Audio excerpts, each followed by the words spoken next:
두 번째가 터키가 국경을 오픈을 했습니다. 그래서 음, 지금 그리스와 유럽 전체가 난리가 났습니다. 사실 터키는 에르도안 대통령이 계속해서 유럽을 압박을 했죠. 너네 자꾸 우리한테 이렇게 비협조적으로 나오면 국경 확 열어서 난민들 쫙 풀어버릴 거야. 라고 얘기를 했는데 정말 열었습니다. 열어서 지금 15,000명에 달하는 난민들이 그리스, 불가리아가 터키하고 이렇게 육로로 맞닿아 있거든요. 음. 그쪽으로 지금 몰려 들어가지고 지금 유럽 연합 전체에서 이 지금 어떻게 해야 되나라고 해서 난리가 난 상태입니다. 그러면서 터키 달래기에 들어갔는데 터키하고 사실 유럽 연합은 2016년에 협약을 체결을 했죠. 우리가 돈을 좀 줄 테니 난민들이 유럽으로 넘어오는 그 육로를 내가 좀 막아줄래? 난민들을 좀 너네가 좀 일단 유럽으로 못 오게 해줄래라는 약속을 했는데 그렇죠. 요즘 지도에 보이는 이 지역에다가 그렇죠. 유럽으로 유입되는 난민들을 묶어놨죠. 거주하게끔 할 네. 수 있게끔 해줘. 네. 대신에 우리가 너 EU 가입도 시켜주고 돈도 줄게. 라고 그리고 협약을 맺었던 거죠. 그 당시에는. 터키인들은 유럽 올 때 무비자로도 해줄게 이러면서 막 이렇게 음. 당근을 많이 제시를 했죠. 예. 근데 이제 그 당시만 하더라도 그 돈을 이제 받아서 챙길 욕심에 그렇죠. 진행을 했는데 이게 입금이 잘 안 됐어요. 입금이 왜 안 됐냐면은 음. 이게 터키 입장에서는 야 다이렉트로 정부한테 쏴주겠구나라고 생각을 했더니 음. 유럽이 그렇게 쏴주지 않은 거지. 그러니까 대통령 통장에다 넣어줘야 돼. 사실 에르도안 생각은. 그래서 내 맘대로 써야 되거든. 그렇지. 근데 이거를 무슨 뭐 복지 원조라든지 구호단체라든지 그렇지. 갑자기 그냥 그린피스에 주겠다는 이렇게 나오는 거야. 왜냐하면 실질적으로 난민들에게 돌아가기 위해서 난민들을 위한 사업을 하는 단체에 주는 게 맞지 않니? 사실은 상도이가 아니지. 네. 왜냐면 내가 결제해갖고 내 통장에 돈 꽂아주기로 하고 일을 벌린 건데, 그래서 300만이 넘는 사람들을 실질적으로 우리가 끌어안았는데, 네. 여기에 대한 비용을 공적 비용 내지는 뭐 이쪽으로 간다고? 이거는 사실은 이제 터키 입장에서는 상도에 어긋나는 행위였기 때문에 빡이 돌 수밖에 없었던 거지. 유럽 입장에서는 우리는 정말 절차대로 공식적으로 다 했는데 이런 걸 만약에 이런 그렇지. 내가 언제 네 통장에 꽂아준다 그랬어? 너 터키에 지원해준다 그랬지? 이렇게 나오다 보니까 이제 서로 이제 얘기가 틀려진 거예요. 그리고 터키가 일종의 이제 지금 있는 사태를 일부러 유발하고 있는 면이 있어요. 네. 무슨 얘기냐면 이게 이제 과거에 2015년도에 있었던 그 난민 사태가 왜 일어났냐를 이해해야 되는 거죠. 이게 그 IS 사태로 인해 갖고 시리아, 이라크 이쪽에서 이제 엄청나게 많은 민간인 희생자들이 생겼잖아요. 네. 그래서 그 당시에 이 터키는 이 국경을 전부 이제 개방해 놓고 있는 상태였어요. 왜냐하면 터키 안에 있는 사람들이 대부분 일종의 이제 그 뭐라 그래야 되나 터키 사람 반, 외지 사람 반이야. 그렇기 때문에 터키를 통해 가지고 시리아나 뭐 이라크나 이란이나 뭐 이런 쪽에 있는 난민들이 들어가 가지고 여기 이제 육로로에서는 불가리아로 갔고 배를 타고는 이제 그리스로 해갖고 올라간 다음에 쭉 북상을 해가지고 최종 목적지가 어디냐? 독일이었다는 거죠. 네. 그러니까 난민들 입장에서는 살고자 나온 거기 때문에 이왕이면 복지 시설도 좋고 먹고 살기 좋은 곳으로 가고 싶지. 누가 어려운 곳에 또다시 가서 정착을 하고 싶겠어요. 뭐 이런 표현은 그렇지만 내가 진도에서 가출을 했는데 광주까지 가느냐 전주까지 가느냐 서울까지 가느냐 의지의 차이거든. 그래서 이왕이면 서울 가야지. 서울 가야지. 그러니까 그래도 뭔가 비비고 먹고 살 게 있지 않을까? 거기가 좀 더 많지 않을까라는 생각을 하잖아요. 아무튼 그런 기대감을 갖고 난민들이 전부 다 이제 북상에 오기 시작하다 보니까 근데 이제 중간에 있는 나라도 불편하지만 제일 걱정스러운 건 독일이었던 거죠. 네. 그래서 독일이 터키하고 사실상 이제 합의를 본 거야. 얘네들 막아주면 거기에 대해서 우리가 이제 돈을 어떻게든 해줄게. 정말 이제 그 당시에 독일 수상은 돈으로 줘서라도 막고 싶은 심정이었을 텐데. 그래서 그때 2015년 10월에 이제 터키를 간 앙겔라 메르켈이 터키와 더러운 거래를 했다고 그렇지. 영국의 일간지 인디펜던트가 아예 기사 제목을 그렇게 떡 하고 뽑았어요. 그러니까 메르켈은 분명히 이제 터키 대통령 개인 통장에 꽂아주기로 약속을 한 건데 나중에 이제 각출을 해야 되잖아요. 이 돈은 독일 혼자 모을 수 없으니까 그렇죠. 각출을 하는 과정 중에 헝가리, 세르비아, 불가리아는 불편하긴 한데 돈까지 내면서 할 수가 있나? 나 그럴 형편이 아닌데 하고 빼게 되는 거고 그렇죠. 독일 입장에서는 이거 이렇게 돈이 잘 안 거치는데 이 돈을 나 혼자 다 물어가면서 이제 굳이 막을 필요가 있을까? 이제 IS도 어느 정도 정리됐으니까 그냥 뭉개도 되지 않을까? 이렇게 된 거야. 그렇죠. 터키는 참을 만치 참은 거죠. 그래서 아까 말씀드린 대로 요 그리스, 불가리아 국경을 확 풀어버리는데 사실은 이제 그 불가리아 국경 육로기 때문에 철조망이 돼 있기 때문에 난민들이 애초에 이제 그 터키 정부의 허락이 없으면 빠져나갈 수가 없어요. 네. 그러니까 보트 피플 하다가 많이 물에 빠져 죽었거든. 그래서 그 보트를 그렇게 저기 알리바바에서 많이 팔았대잖아. 30만 원대. 그렇죠. 고모 보트를. 이게 그 보트죠? 네. 30만 원짜리 이렇게 하는 보트인데 이 보트가 가벼운데 사람이 너무 많이 타갖고요. 맨날 뒤집히는 거야. 그래서 알게 모르게 어마어마하게 많은 사람들이 죽었다는 거죠. 이게 이제 가장 그 당시 나중에 조작으로 밝혀지긴 했는데 가장 그 이슈가 됐던 사진이 이런 거예요. 난민 아이가 이렇게 떠내려왔다라고 했는데 나중에 뭐 조작으로 밝혀지긴 했습니다. 아무튼 이와 비슷한 비극적인 사례는 엄청나게 많았다는 게 이제 문제인 거죠. 이 아이의 사진은 조작이었나요? 네, 나중에 조작이었다고 이제 밝혀졌었습니다. 네. 근데 사실 우리가 이 기사나 또는 이렇게 난민 이야기를 할 때 참 그러니까 간과하고 있는 게 뭐냐면은 그러면 터키가 일방적으로 터키 사람들이 뭔가 뭐 인도주의적으로 정이 넘쳐서 그 난민들을 받아주고 했느냐, 뭐 정권하고 다르게 그 국민들 입장에선 그게 아니라 터키 내에서 이 난민 산업 자체가 규모가 어마어마하게 커졌다라는 거죠. 항상 왜 우리 탈북자들도 탈북할 때 그냥 탈북하는 게 아니고 주변에 항상 브로커를 끼잖아요. 난민도 그렇죠. 똑같습니다. 그래서 지금 그 아프리카 대륙 쪽으로 바다로 올 때는 그 아프리카 대륙 위쪽에 보면은 리비아, 알제리 뭐 이런 나라들이 쫙 있잖아요. 이집트 이런 나라들인데 리비아에서 가장 지금 많이 그 배를 타고 넘어오는데 거기에 지금 이 난민 산업이 규모가 엄청나고요. 터키 육로로는 또 터키의 이 난민 산업 규모가 엄청나다는 거죠. 다른 방송에서 이제 터키가 세상에서 제일 비열한 장사꾼이다라는 얘기 많이 하지 않습니까? 터키 아이스크림 폼 알잖아. 자, 집어가. 이 터키 아이스크림 장사하듯이 난민들을 통과시켜주는 조건으로 사실상 통과비를 다 받고 있는 거예요. 그렇죠. 그러니까 남쪽 국경에서 통과비 받고 통과를 시켜놓고 들어오게 되면 난민들한테 비자값 갱신, 뭐 생필품값, 그 다음에 뭐 물값, 뭐 이런 걸로 해갖고 엄청난 경제적 부담을 시키고 나중에는 이제 국경을 열어준다 그래갖고 거기다 몇만 명을 몰아넣어요. 그래놓고 정치적으로 압박을 하고 있는 거야. 맞아요. 나 이거 푼다? 풀기 전에 돈 들어와? 이런 식으로 굉장히 비열한 장사를 하고 있다는 거죠, 터키는. 지금 까사르님께서 조작이었어요. 아직도 속고 있었다는 하셨는데 네. 사실 난민이라든지 외신들이 보도하는 사진들이라든지 기사를 그대로 다 믿을 수가 없어요. 네. 그러니까, 그 당시에 이제 화제성을 위해 가지고 이런 그 참극 사진들을 만들어서 뿌리는 그 가짜 사진들이 문제가 돼가지고 나중에 이제 그게 밝혀지면서 비난을 많이 받았던 적이 있습니다. 그래서 저는 이거 국제뉴스 하면서 외신들을 계속 자꾸 다시 보게 돼요. 얘들이 지금 무슨 의도를 가지고 이런 기사를 흘리지? 예를 들어서 이제 뭐 서방 국가들과 싸우는 반대측에 있는 정권을 공격하기 위해서 그 나라의 정권을 공격하기 위해서 이런 그 참혹한 사진을 굉장히 많이 풀 때가 있거든요. 그러면 막 국제적인 비판이 막 쏟아져요. 그러면은 일단 서방 국가한테 막, 야, 너네가 그래 들어가서 인도주의적으로 그 나라 국민들을 좀 살리러 들어간 거구나. 뭐 이런 여론이 막 또 조성이 되거든요. 그러니까 의도를 가지고 기사가 작성이 되고 올라오고 사진이 풀리는 경우가 상당히 많기 때문에 여러분도 국제뉴스 기사를 보실 때는 조금 의심의 눈초리를 가지고 보셔야 돼요.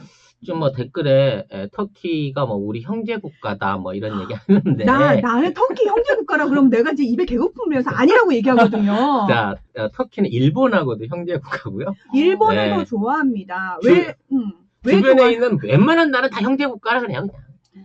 그리고 우리가 터키를 형제 국가라고 하는 가장 큰 이유 중에 하나가 6.25 때 우리나라에 가장 많은 참전군을 보내줬다고 하는데 그때 온 군인들이 다 누구냐면 투르크족이 아니고요. 쿠르드족입니다. 네. 지금 얘기를 하려고 하는 그 쿠르드족들이 쿠르드족.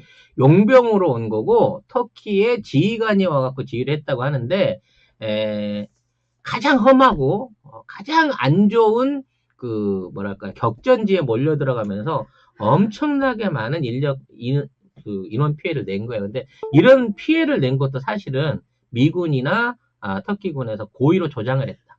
이 사람들을 살려보내지 않기 위해서 그런 짓거리를 했다라는 얘기가 있을 정도로 악랄한 애들이 터키인인 겁니다. 자, 쿠르드와 투르크 이게 어떤 차이가 있냐면은 쿠르드족은 아마 아실 거예요. 전 세계에서 뭐 3천만 명에서 4천만 명까지 되지만 유일하게 독립국가가 없는 민족이다라고 얘기를 하는데 터키, 시리아, 이라크, 이란 이렇게 딱 나뉘어서 그 중간에 쿠르디스탄이라고 하는 그 나라에 그 땅에 살고 있던 원래 민족인데 근대 국가 되면서 제국 열강들이 들어오면서 왜 막 식민지 땅 따먹기 하면서 그 과정에서 이렇게 나뉘게 돼요. 나뉘게 되는데 터키에 한 2천만 명, 1,500만 명에서 2천만 명 정도 되는 쿠르드족들이 속하게 됐는데 문제는 터키는 이 쿠르드족에 대해서 정말 가장 악랄하게 통치를 한 나라고 지금도 하고 있는 나라입니다. 거의 2등 시민. 그러니까 일제시대 때 우리 뭐 조생징이라고 부르면서 온갖 차별 다 했듯이 지금 쿠르드족을 그렇게 대하고 있는 거고요. 그러면 그나마 이라크라든지 시리아라든지 이런 곳에서는 쿠르드족 자치 지역이 있습니다. 그러니까 자치권을 어느 정도는 인정을 해줘요. 근데 터키는 유일하게 그걸 안 해주는 나라일 뿐만 아니라 이때도 쿠르드족을 내보내면서 그러니까 너네 직업 필요하지 일단 모여봐.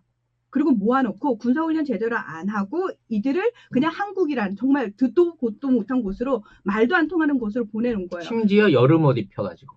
근데 이들에 대해서 어쨌든 우리가 자 파병했지 그러면서 지네가 얻은 게 있죠. 그 당시에 나토에 가입하고 싶었거든요. 그래서 서방 국가한테 보여주는 거죠. 우리가 파병했으니까. 그리고 파병을 하게 되면 일정 정도 지원금도 들어오고 이들 명목으로 월급이 들어옵니다. 그 월급을 다 터키 정부가 착복을 했어요. 그리고 나중에 그걸 못 찾아오기 위해서 일종의 전사자가 늘어나기를 바라는 작전에 투입을 했다는 거죠. 네, 정말 그러니까 비정합니다. 네. 박정희 때 왜 파독 광부들, 간호사들 월급 착복한 거, 그다음 베트남 전쟁 때 월급 착복한 거 되게 비슷하지 않아요? 좌파 맞네. 네. 아무튼 이 쿠르드족이 이제 이 배신의 역사를 그동안 쭉 써온 거 이제 도표를 보고 있는데 가장 최근 게 IS 격퇴전에서 미군한테 배신당한 거예요. 네. 네. 결국 이제 미군이 독립국가를 만들어준다는 명목으로 해서 일종의 이제 그 뭐랄까요 용병으로서 대신 싸운 거지. 그래서 이제 실제로 이걸 몰아내긴 했었는데 자, 이 몰아내고 독립국가를 만들어준다고 하는 지역이 터키하고 시리아의 경계였어요. 그렇죠. 지금 눈에 보이는 이 경계였단 말이죠. 근데 여기서 미군이 이 약속을 안 지키고 빠져버리게 되니까 바로 터키군이 치고 내려온 거예요. 쿠르드족들을. 네. 네. 그래서 이 안에 약 한 30km 정도를 치고 내려와서 이게 원래 이제 쿠르드족 자치구를 운영하기로 한 지역이죠. 근데 이제 재수가 없으려니까 하필이면 그 지역에서 석유가 나기 시작한 거야. 근데 쿠르드 지금 자치 지역들이 거의 대부분 유전지대예요. 네. 그러니까 알고 그런 게 아니래요. 사실은 그 지역을 받기로 하고 해서 받았는데 받아보니까 이게 기름이 나기 시작한 거야. 여기에 또 우리 MB가 또 그 자원외교로 빨대를 꽂지 않았겠습니까? 그래가지고 여기 유전을 개발한다 그래갖고 돈을 선지급해서 질렀는데 지금은 쿠르드 땅이 아닌 게 돼버려서 개발을 못하게 된 일도 있죠. 아무튼 이런 상황으로 가장 좋은 그나마 농경지와 유전이 있는 이 지역을 통해 가지고 쿠르드가 독립한다라고 하고 있었는데 미국이 배신 때리니까 터키가 와서 이거를 강제 점령을 한 거고요. 네. 이 점령한 지역에다가 터키 안에 살고 있는 시리아 이민족들하고 터키족들을 강제로 이주시키겠다라고 얘기하는 거예요. 네. 문제는 이 두 족속을 여기에다가 밀어넣으면 시리아족하고 터키족들하고 또 싸움이 일어날 수밖에 없는 상황을 만든 거고 네.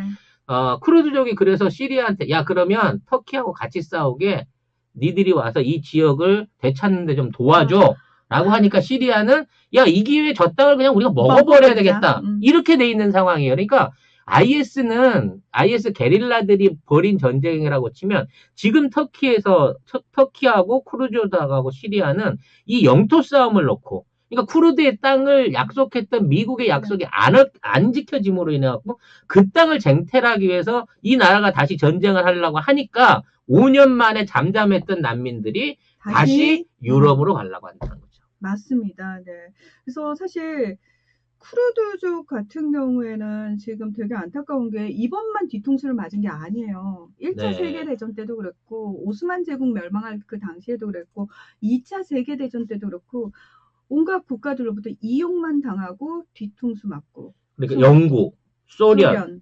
이란, 이라크, 이번에 미국까지 거의 한 20년 간격으로 뒤통수를 치네요. 쿠르드족을. 네, 네. 그리고 쿠르드족 같은 100년 경우는 당했네, 100년. 굉장히 전사의 민족이잖아요. 전쟁 굉장히 잘할 뿐만 아니라 여성 전사들도 엄청나거든요. 그래서 이 용병이 없으면 쿠르드족이 없으면 여기서는 사실 전쟁을 할 수가 없는데 그러니까 이게 참 되게 안타까운 게 그렇다고 서방 국가한테 야 니들이 우리 뒤통수 한두 번 쳤어 우리 안 할 거야 라고 배짱을 내밀 수도 없는 게 뭐냐면 자 겉으로 봤을 때 쿠르드족이 우리 생각에는 그냥 이렇게 딱 뭉쳐가지고 힘을 발휘하면 좋을 것 같잖아요.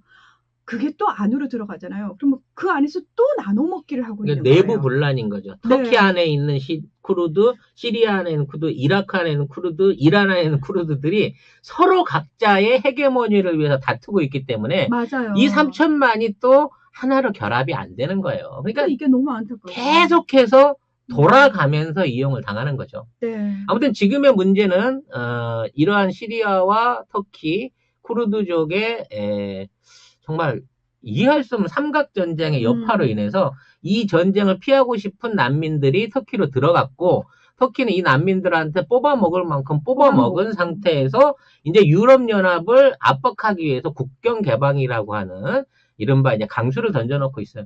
자, 유럽은 어떻게 대항해야 될까? 유럽에서는 지금 선택지가 우리가 터키에 돈을 그러니까 에르도안 통장에 꽂아줄까라는 못 줘. 왜냐면 애초에 5년 전에 약속할 때 60억 달러 약속했거든요. 이 새끼들 300억 달러 달라 그랬어요. 5배를 꽂아라. 내 통장으로. 진짜 그래서 안 되는 거죠. 그 얘기가 하나 나왔는데 그건 좀 모양이 빠지지 않냐 유럽 연합 입장에서. 그래서 그러면 일단은 그리스를 도와주자. 그래서 국경으로 지금 유럽에서 군대를 파견을 한 상황이에요. 일단 거기서 한번 막아보자라는 차원에서. 그리고 또 하나 사실은 선택지가 뭐냐면 시리아를 안정화시켜서 난민이 발생하지 않게끔 근본 원인을 없애면 되는 문제거든요. 사실 아까도 얘기했다시피 여기를 평화롭게 해주면 그냥 자연적으로 다 해결이 되거든요. 발생할 이유가 없거든요. 그래서 이제 말씀드린 대로 돈으로 막아야 된다라고 하는데 이거는 그 현재 우리 이제 메르켈 언니처럼 통 큰 뭔가 결단을 내릴 수 있는 리더가 있을 때 가능한 얘기고요. 지금 있는 이유는 이 돈을 걷어서 또는 독일이 선지급하고 나중에 갑오십기 하는 방식은 도저히 있을 수 없는 일이고 뭐 불행하겠지만 이제 불가리아하고 그리스만 막으면 이게 이제 이 터키 안에 있는 난민들이 돌아올 길이 굉장히 험해지거든요. 흑해를 건너면 러시아가 되기 때문에 못 가요. 그래서 이제 이탈리아 쪽으로 돌아서 들어오게 하려고 하면 이 배값이 겁나 비싸죠.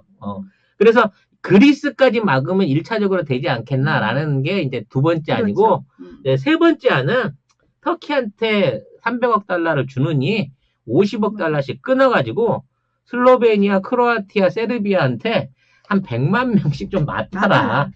우리가 나눠서 수용을 하자. 라는 방식으로. 그러니까 독일에는 결국 안 드리겠다는 거야, 독일은. 어떻게든지. 뭐 요런 방식이 지금 되고 있는 상황이라는 거죠. 네, 2015년에 뭐 유럽 난민 사태, 그러니까 난민들이 막 몰려오기 시작할 때 사실 이제 독일을 비롯한 소위 말해서 난민들이 좀 선호할 만한 국가들 입장에서는 어떻게든 막아야 되니까 이제 내세우는 거죠. 왜 더블린 조약이라고 그래가지고 원래 난민이 발을 처음 디딘 곳에서 난민 신청을 하게끔 돼 있고 그 나라가 첫 번째 보호의 의무를 지거든요. 그래서 사실은 이탈리아하고 그리스한테 떠넘기려고 하는 게 굉장히 많았을 뿐만 아니라 우리 유럽 전체가 인도주의적인 차원에서 각자의 경제 상황에 맞게 분담을 하자. 그러니까 난민을 분담하자라는 얘기를 했었어요. 근데 그 당시에도 이미 뭐 헝가리라든지 세르비아라든지 그 좀 경제적으로 힘든 국가들 또는 우파 정권이 잡고 있는 나라들은 무슨 얘기야. 우리 지금 우리도 먹고 살기 힘들어 죽겠는데 하면서 못 받는다 받는다 이러고 계속 몇 년 동안 그 난리를 쳐온 거예요. 근데 지금 와서 힘들죠. 유럽연합 측에서 네. 우리가 돈을 좀 꽂아줄 테니 받아라? 있을 수 없는 일이죠. 지금 남유럽뿐만이 아니라 유럽 대륙 전체가 지금 경제적 어려움을 취하고 있기 때문에 우파로 확 쏠려가고 있거든요. 네. 그러니까 이제 좌파 정권이라고 불렸던 메르켈을 비롯한 사람들이 복지라든지 유럽 공동 번영 이런 쪽으로 해갖고 자국의 이익을 너무 침탈했기 때문에 이제 EU라고 하더라도 유럽연합이 아닌 내 국가의 이득을 좀 챙겨야 된다는 정권들이 지금 전부 다 개편이 돼 있기 때문에 이 난민들을 희생하더라도 이 사람들을 안 받고 끝내려고 하는 기조가 훨씬 강해졌어요. 그러니까 아무리 돈을 대준다고 하더라도 이제 이 난민을 받아줄 나라가 없다는 거죠. 네. 오직하면 우리나라까지 오겠습니까? 네, 중국을 넘으려고 하고. 네. 시리아를 평화롭게 해서 난민을 아예 발생시키지 않게 만드는 방법이 힘든 이유가 뭐냐면은 시리아가 예를 들어서 유럽만 관여를 하고 있고 터키만 관여를 하고 있으면 이게 어느 정도 협상을 통해서 가능할 수도 있는데 지금 시리아 정부군 측에 뒷배로 서 있는 나라가 러시아예요. 그렇죠. 지금 네. 미국이 빠져나간 시리아의 뒷배경을 러시아가 쥐고 있기 때문에 이게 좀 어려운 거고요. 지금 시리아 정부군이 폭격을 하고 있는데 사실 시리아 정부군이라는 이름으로 폭격을 하고 있지만 실제 폭격기는 러시아예요. 러시아 폭격기가 돌아다니고 있단 말이죠. 그러니까 러시아를 상대를 해야 되는데 유럽연합이 러시아를 상대를 할 수가 없고 러시아가 그렇다고 유럽을 상대해 주지도 않습니다. 또 하나의 대안이 이란입니다.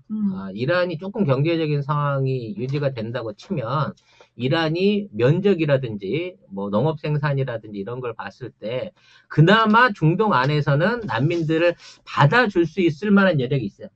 이 배경은 중국이죠. 중국 있죠. 네, 근데 지금 이란이 이 코로나에 의해서 초토화가 돼 있기 때문에 대통령, 부통령, 뭐 총리, 부총리가 다 환자이거나 사망한 상태이기 때문에 오직하면 이란은 자국 교도소에 있는 죄수들 3만 5천 명을 코로나 때문에 풀어줬어요.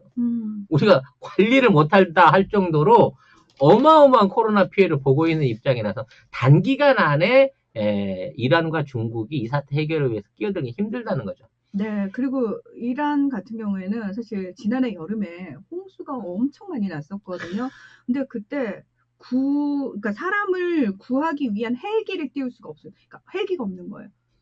그러니까 경제 제재를 너무 오랫동안 당하다 보니까 기본적으로 그런 물자 자체가 너무 부족해서 자국민도 못 구하는 상황이어서 난민을 받아들일 수 없고요. 사실 아마 난민들이 어디에 가장 많이 분포하고 있는지를 찾아보시면은 이제 자기 나라의 가장 이웃 국가들이 사실은 제일 많이 가요. 그러니까 정말 내 나라가 너무 싫어서 뜨는 사람들보다는 지금 상황을 잠깐 피해서 다시 곧 내 땅으로 돌아가야지, 내 집으로 돌아가야지라는 생각을 가진 사람들이 대다수이기 때문에 우리나라 6.25 때 생각을 해보면 똑같아요. 내가 다시 이 집으로 돌아올 걸 생각하고 피난을 가지 누가 내가 영원히 이 집으로 돌아오지 않을 거야 하고 피난을 간 사람들은 없거든요. 그러니까 지금 우리가 난민이라고 부르는 사람들도 똑같아요. 그래서 인근 국가의 90%가 있습니다. 근데 거기서도 먹고 살 수가 없기 때문에 결국은 유럽까지 넘어가는 거고 오죽하면 우리나라까지 오는 상황이 벌어지는 거거든요. 사실 여기 이제 미국의 개입이 또 안 들어갈 수가 없습니다. 미국이 뭐 아프간하고 좀 연결되긴 하는데요. 미국이 조금 더 쿠르드족한테 신경을 좀 써주고 자치정부를 비롯한 아니면 시리아의 어떤 그 상황을 정리할 수 있을 만한 어떤 외교적 지원이나 협력을 해준다고 하면 금융이 됐든 돈이 됐든 뭐 군사력이 됐든 해준다고 하면 의외로 이 문제는 쉽게 풀릴 수 있습니다만 너무 이상적인 거 아니야? 미국한테 그런. 그러니까 지금 이 시기에 얘가 이런 데다가 선거 비용이나 그 공력을 날릴 마음이 없기 때문에 당연하죠. 올해 안에는 이 사태는 내가 보기에는 해결되긴 틀린 사태라는 거죠. 어찌됐거나 미국, 러시아, 중국이 나서지 않으면 이 문제는 해결 안 됩니다. EU 자체로도 이미 해결할 수 있는 선을 넘었어요. 넘어섰죠. 네. 아무튼 이 불쌍한 시리아 난민을 비롯한 그 난민 사태가 오래 유지되지 않고 잘 정리되길 기대하겠습니다만 코로나와 마찬가지로 쉽사리 잦아들 사태가 아니다 라는 생각을 하게 되면서 좋은 정부, 좋은 나라, 네, 좋은 국가에서 보호받고 살 수 있는 국민으로 대한민국 국민으로 살고 있다는 게 얼마나 다행이냐라는 약간 그 국뽕에 찬 말씀을 드리고 제가 싶네요. 국제 정치 하면서 대한민국이 정말 독보적이다라고 생각하는 부분이 뭐냐면은 이제 국제 관계 속에서 그 나라 이제 지금 가장 못 살고 힘든 나라들의 특징이 있어요. 그러니까 첫 번째가 전쟁, 내전을 겪은 나라. 그다음에 제국 열강의 식민지를 겪은 나라. 그리고 군사 독재를 겪은 나라.